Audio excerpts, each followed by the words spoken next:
시간 우리에게 주신 하나님의 말씀은 요한복음 21장 1절에서 14절까지의 말씀입니다. 신약성경 184면에 있는 요한복음 21장 1절로 14절까지의 말씀, 저와 여러분 한 절씩 교독하여 읽으시겠습니다.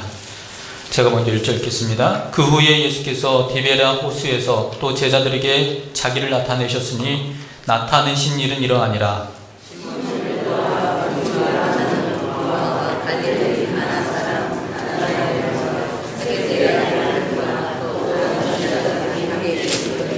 시몬 베드로가 나는 물고기 잡으러 가노라 하니 그들이 우리도 함께 가겠다 하고 나가서 배에 올랐으나 그날 밤에 아무것도 잡지 못하였더니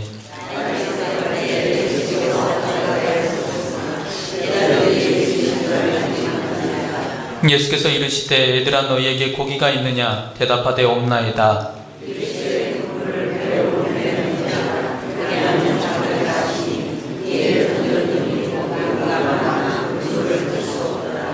예수께서 사랑하시는 그 제자가 베드로에게 이르되 주님이시라 하니 시몬 베드로가 벗고 있다가 주님이라 하는 말을 듣고 겉옷을 두른 후에 바다로 뛰어내리더라.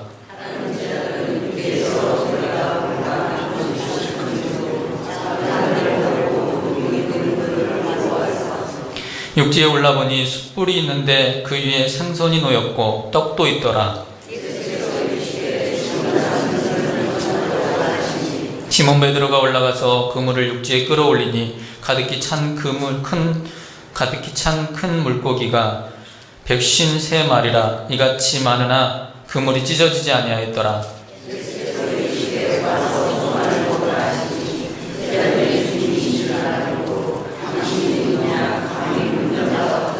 예수께서 가셔서 떡을 가져다가 그들에게 주시고 생선도 그와 같이 하시니라.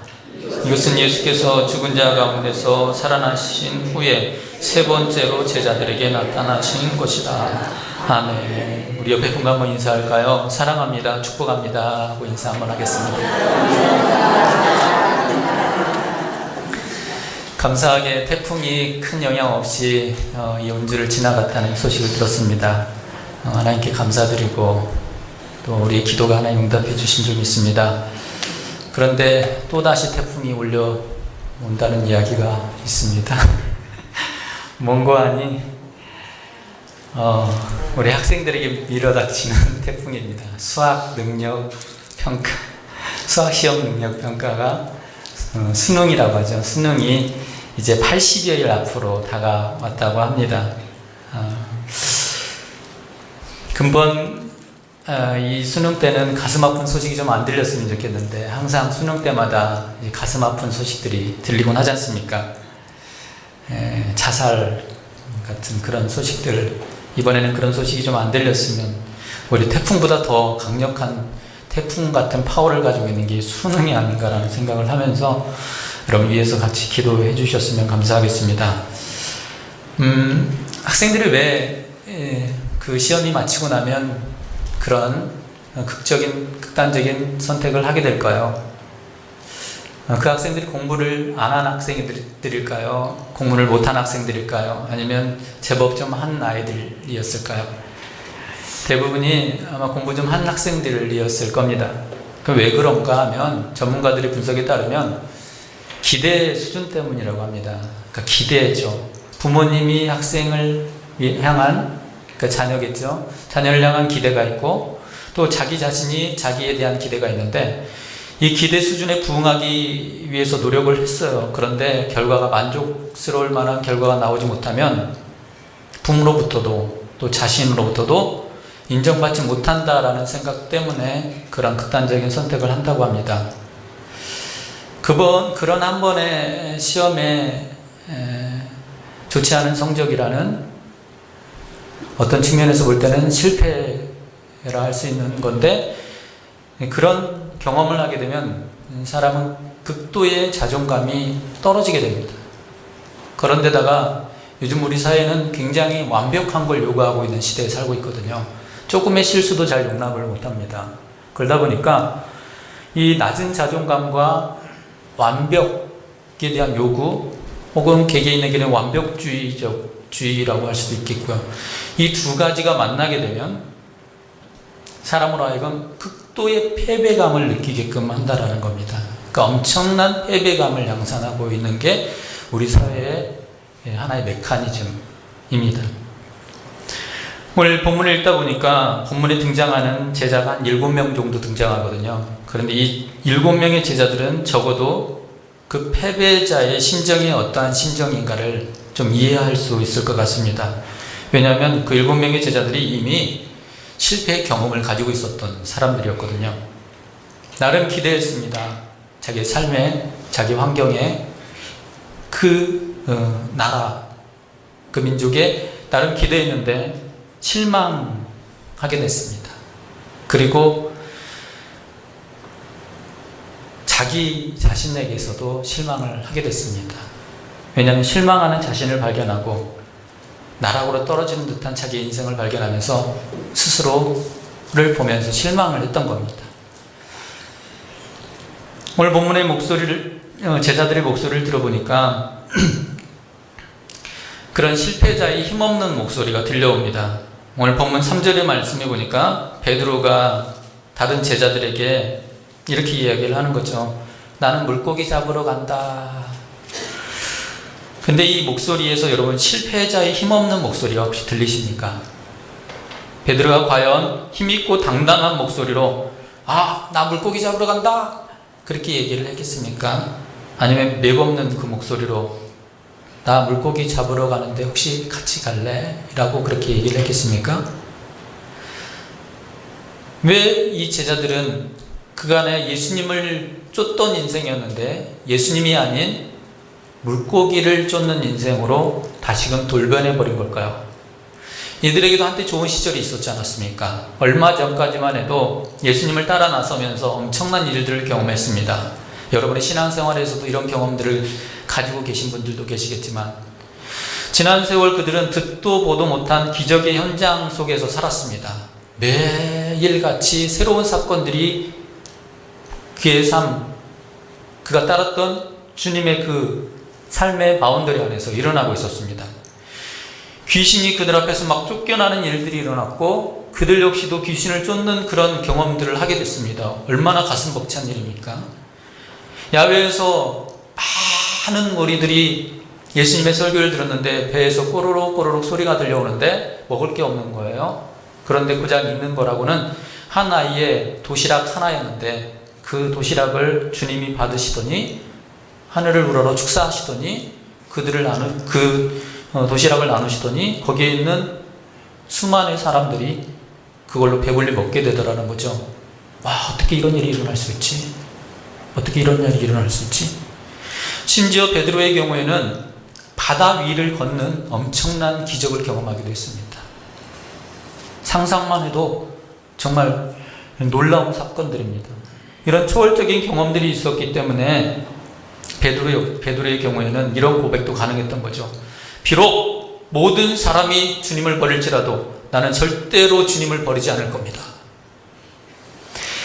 그런데 지금 베드로의 목소리는 그런 목소리가 아닙니다. 자신감 넘치는 목소리가 아니라 풀이 죽은 목소리입니다. 왜 그들의 목소리가 이렇게 얼마 가지 못해서 식어버렸는가 하는 겁니다. 이유는 그가 그간에 의지했던 그 손, 내가 바다 위를 걸을 때 정말 그 믿음으로 뛰어들었는데 불어오는 풍랑을 보면서 순간 위축되는 바람에 물속에 막 빠져들은 그런 상황에서도 나의 손을 잡아 일으켜 주셨던 그 주님의 손이 그에게서 떠나가게 되는 순간에 그는 자기에 있던 자신감도 꿈도 희망도 함께 자기 곁을 떠나고 말았던 겁니다. 그래서 그들은 꿈을 잃어버린 자로 이제 무료함에 빠져서 밤에 배를 띄우게 되는 겁니다. 그들의 인생은 이제 밤을 벗삼아서 배를 몰고 그물이라도 한번 던져보지 하는 마음에 그물을 던져보게 됩니다. 그런데요, 참 기구한 게 무너진 자신감에는 되는 일이 없는 것 같습니다. 우리 삶에도 그런 일들이 있잖아요. 아무런 자신감 없을 때 뭔가를 하면 사실 되던 일도 안 되는 일들이 생기곤 합니다. 그런데 이들에게 역시도 그런 일들이 생기는 겁니다. 특별한 기대도 희망도 목표도 없는 그들의 인생의 그 그물에 물고기들도 거기에 걸려들 뜻이 없다는 것을 성경은 우리에게 얘기하고 있습니다. 희망 없는 그물에는 우리도 함께할 뜻이 없습니다 라고 물고기가 얘기하듯이 그들의 그물에는 그날 밤에 아무것도 걸려들지 않았습니다. 게다가 4절 보니까 이제 날이 점점 새어가고 있습니다. 절망에 처한 인생들에게 날이 밝아온다는 것은 희망이 아니라 더 큰 아픔입니다. 사람들은 왜냐하면 떠오르는 태양과 함께 하루를 희망을 품고 새롭게 시작을 하거든요. 그래서 활기차를 시작하는 방향으로 사람들은 인생의 방향을 정하고 나아가는가 하면 절망에 빠진 인생은 그 방향과 역방향을 향하게 되어 있는 겁니다. 이 제자들은 지금 그런 상황에 직면한 겁니다. 밤이 새도록 그물을 던졌는데 아무것도 거두지 못했습니다. 이제 날이 샜으니까 집에 들어가긴 해야 되는데 아무것도 소득이 없는 채 가야 되는 그 심정을 여러분 한번 헤아려 보시죠. 어떤 심정이었겠습니까? 폐전봉처럼 축 늘어진 어깨에 사람들이 혹시나 하는 마음에 뭐 많이 잡았어? 이렇게 물을 때 이들은 도대체 뭐라고 말을 해야 되나? 애써 외면해야 되는 그들의 그 지금 형편을 한번 생각해 보십시오. 눈에 보듯 눈에 선하지 않습니까? 날이 새어갈 때에 그야말로 그들은 처절한 소외와 절망을 겪고 있었습니다. 그래도 그들의 마음에 하나의 핑곗거리는 있습니다. 집에 돌아가서 변명거리 하나쯤은 있다. 그래도 나 최선을 다했어. 얻은 것 없지만 다 밤이 새도록 최선 다했어. 그런데 그게 충분한 변명거리는 되지 못합니다. 왜냐하면 그들의 지금의 문제는 노력을 안 한 것이 문제가 아니라 그들의 마음에 꺼져버린 희망이 문제이기 때문입니다. 빅터 프랭클이라는 정신과 의사가 있는데요. 그분은 크리스찬이었습니다. 그런데 그분이 1940년 6월부터 45년 1월까지 유대인 대학살의 사건이 일어나지 않습니까? 홀로코스트 유대인 대학살의 현장에 나치의 그 아우슈비츠 수용소에 그가 있었고 거기에서 그는 살아남은 사람 중에 한 사람입니다. 그리고 그는 그 현장에 있으면서 사람들을 목격했습니다. 수많은 사람들이 죽어나갔습니다. 그리고 그 중에는 살아남은 사람들도 있었는데 그가 그 현장을 보고 들려준 증언의 소리에 따르면 이렇습니다. 그곳에서 살아남은 자들은 몸이 건강해서 살아남은 게 아니라 몸이 건강해서가 아니라 희망을 잃지 않았기 때문입니다 라고 말합니다. 아, 희망을 잃지 않았기 때문에 그들이 살아남은 거구나. 희망을 잃는 것이 그만큼 잃지 않은 것이 그만큼 중요하다는 것을 우리에게 얘기해 주고 있습니다. 그런데 지금 제자들은 그 희망의 불씨가 꺼져가고 있는 상황인 겁니다. 오늘 본문 4절은 그들의 심각한 상황을 이렇게 또 표현해 주고 있습니다. 4절 말씀 혹시 한번 같이 읽어볼까요? 목소리 한번 읽어보겠습니다. 시작.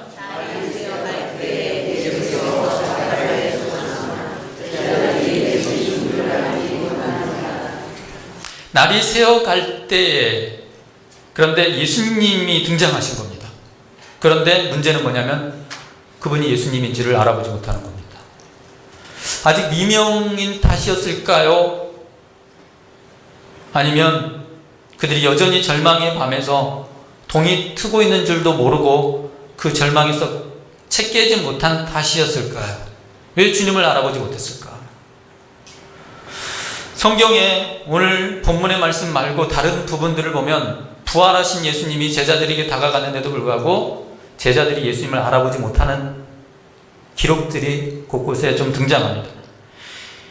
제자들이 엠마오로 가고 있는 상황에 예수님께서 그 곁에 함께 동행했던 적이 있었거든요.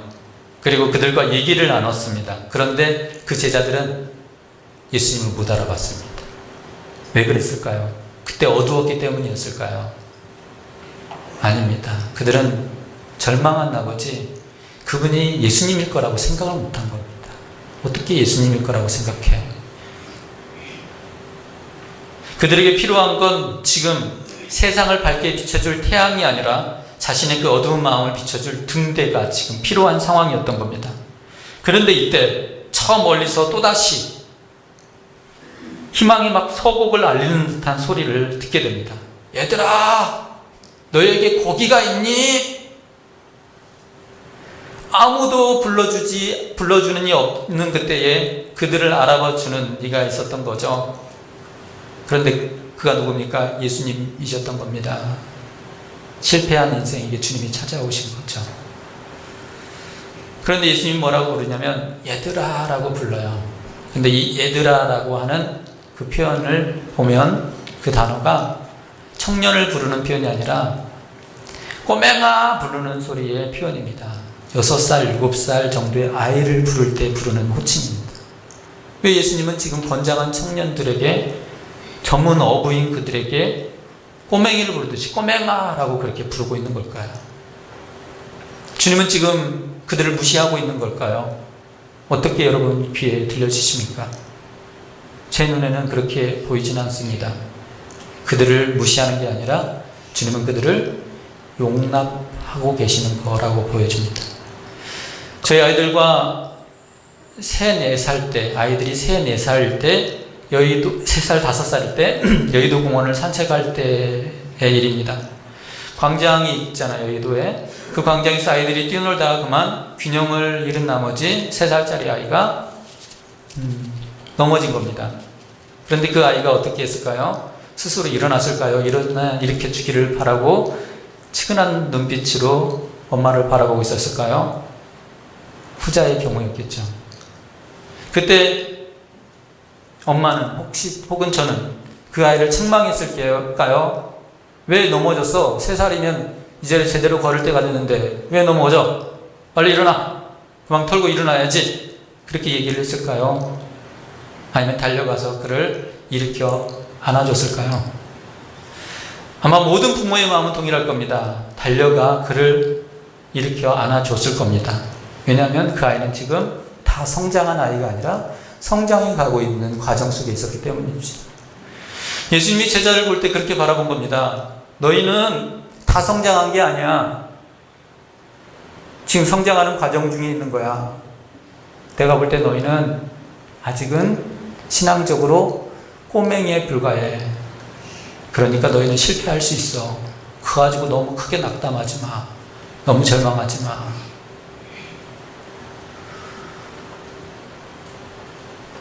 그리고 친절하는 애정 어린 목소리로 주님 말씀하십니다. 6절에서 이르시되 그물을 배 오른편에 던져봐. 그러면 분명히 잡힐 거야. 이에 그들이 던졌더니 물고기가 많아 그물을 들 수 없게 되더라. 그렇습니다. 사랑하는 성도 여러분, 우리가 인생을 걷다 보면 우리의 계획을 가지고 인생을 걷잖아요.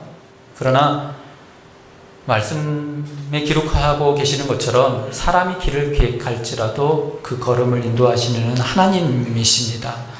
하나님이 우리의 걸음을 인도하셔야지만이 됩니다. 하나님이 그들의 인생에 관여하시니까 그들의 인생에 다시 인도자가 되시다 보니까, 주님이 그의 인생의 인도자가 되시다 보니까 기적이 다시 일어난 겁니다. 엄청난 고기를 낚는 기적, 그 기적과 더불어서 진정한 기적은 그보다 더 큰 기적입니다. 그 순간 제자들 중에 하나가 주님을 알아본 겁니다.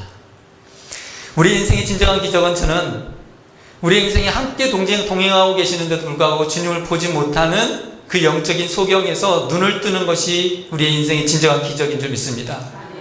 여러분 삶 가운데 동행하시는 주님이 계시는데 그 주님을 발견하는 것이 우리의 인생의 진정한 기적인 것이죠. 밤새 절망 속에서 피어나던 인생이 이제 주님을 알아보는 순간에 희망의 등대의 불빛이 그의 믿음의 세계에 비춰진 겁니다. 기적이 아니고서는, 이것이 기적이 아니고 뭐겠습니까? 살아가는 제자가 베드로에게 알려줍니다. 주님이시여, 주님이시여.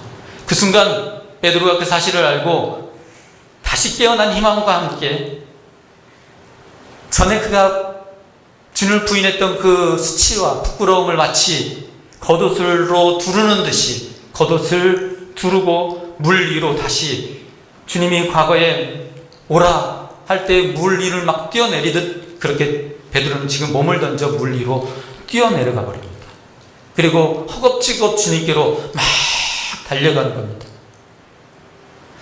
막 달려갔을 때 베드로는 주님 품에 막 안기고 싶었는데,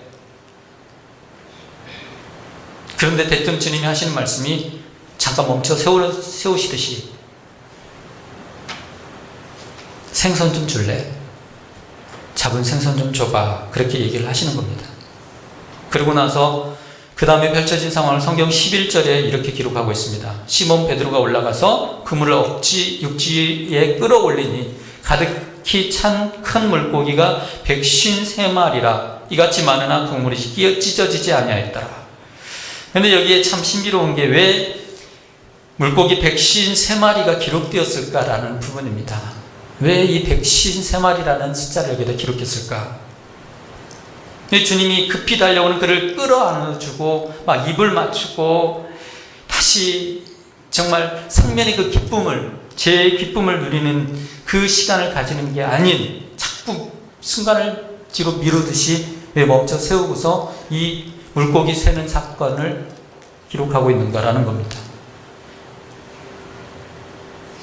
혹시 그들이 물고기를 세서 이게 153마리니까 얼마 정도 우리가 벌었구나라는 그 값을 먹이기 위한 것이었을까요? 아니면 우리 숫자가 몇 명이지? 7명이니까 153마리 n분의 1로 나누면 몇 마리지? 뭐 그런 목적에서 했을까요? 아니면 이런 해석도 있습니다. 유대인의 식사 예절을 위해서였을까라는 부분입니다.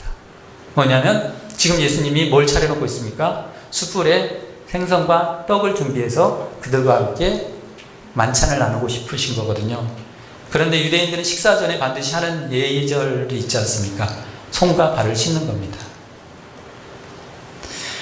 마치 그들을 손과 발을 씻기려고 하는 듯한 느낌이 조금 듭니다. 그게 뭘까요? 그들은 지금 더러운 손과 더러운 발이 아니라 그들의 마음을 새롭게 씻어야 되는 순간인지 모릅니다.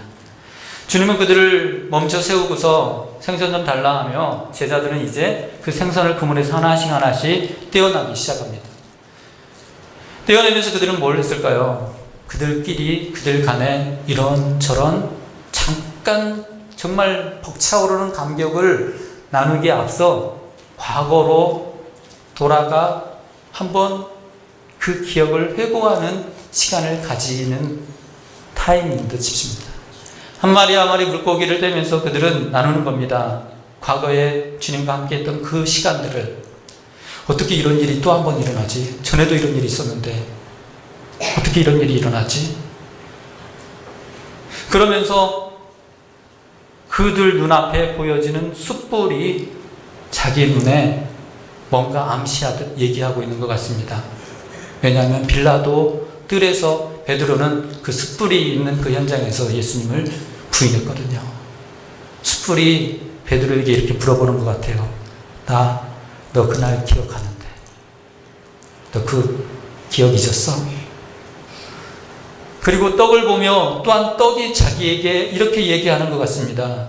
주님이 떡 떼시던 날, 그날 너 결코 부인하지 않는다고 했었잖아.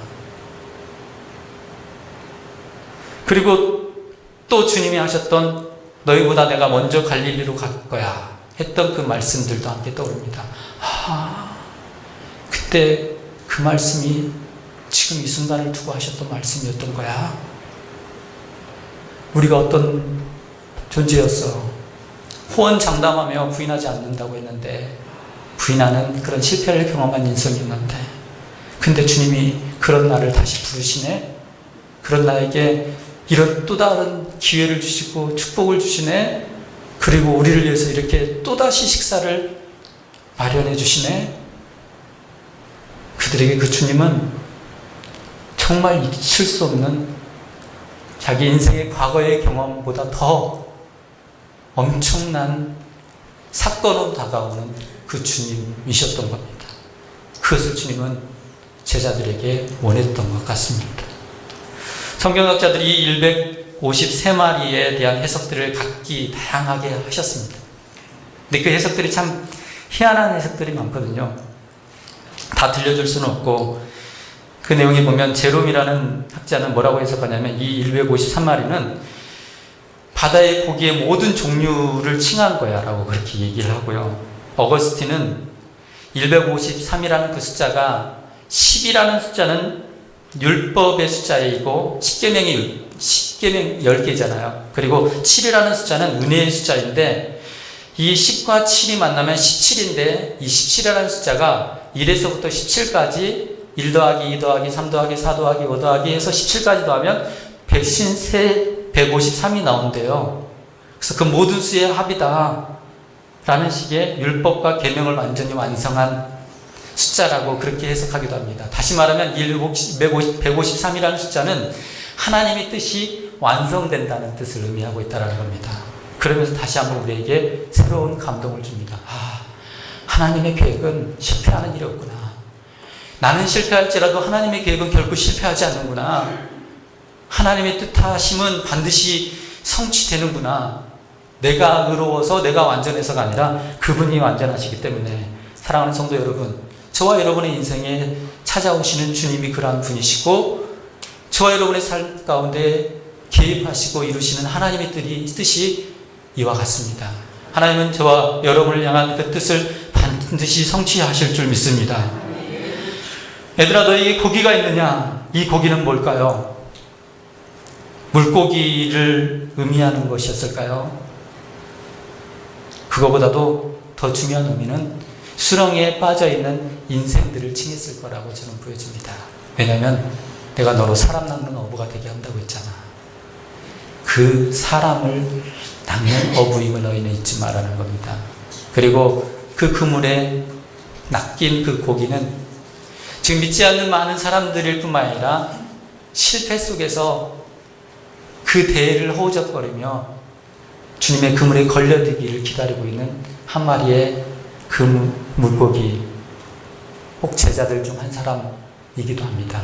그리고 저와 여러분이기도 하죠. 주님은 우리를 그렇게 부르십니다. 나에게 생선 좀 줄래? 주님은 여러분들을, 저를 받으시길 원하시는 것이죠. 주님이 부르실 때에 제가 여기 있습니다 하고 주님 앞에 응답할 수 있는 저와 여러분 되길 원합니다. 여러분 혹시 인생에 실패의 아픔을 겪으셨습니까? 그러나 주님은 여러분의 실패를 묻지 않으십니다. 그 실패에서 다시 완성을 이루시는 주님을 보라고 우리에게 말씀하고 계십니다. 이 시간 그 주님을 함께 바라보기를 소망합니다. 기도하겠습니다.